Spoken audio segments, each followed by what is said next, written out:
What's your impression of this festival so far? It's gorgeous. I would say it is definitely.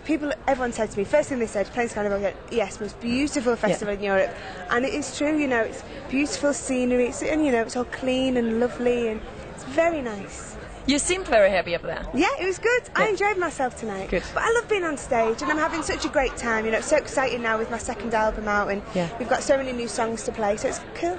So what do you think about when you're on stage?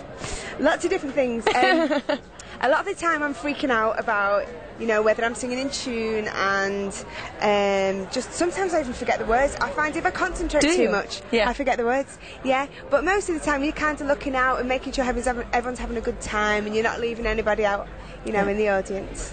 When I think of Mel C, I think of tabloids, because to me it seems like you've really been a victim of the press.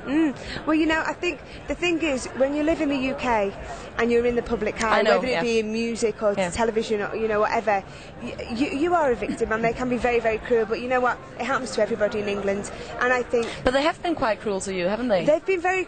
Yeah, they've been very cruel to me, but as time goes on and the more that they say, the less it hurts, really, because it's only words, and you know, the public have been very supportive all through, you know, everything that I've been through personally.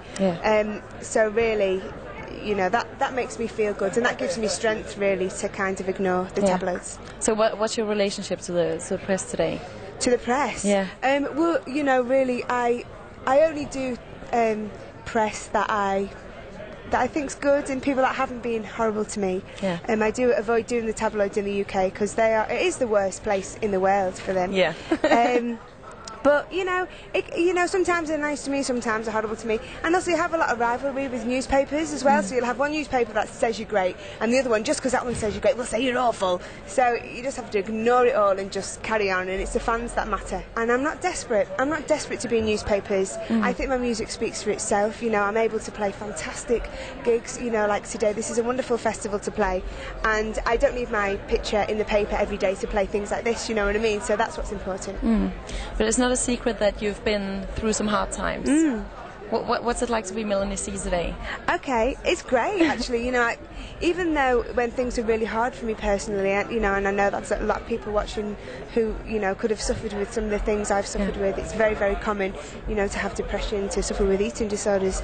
But throughout all of my problems, I've always known I'm so lucky. I'm so lucky to have achieved so many of my dreams. You know, I've got a dream job, which I can't even class as a job really. So I've always remembered that.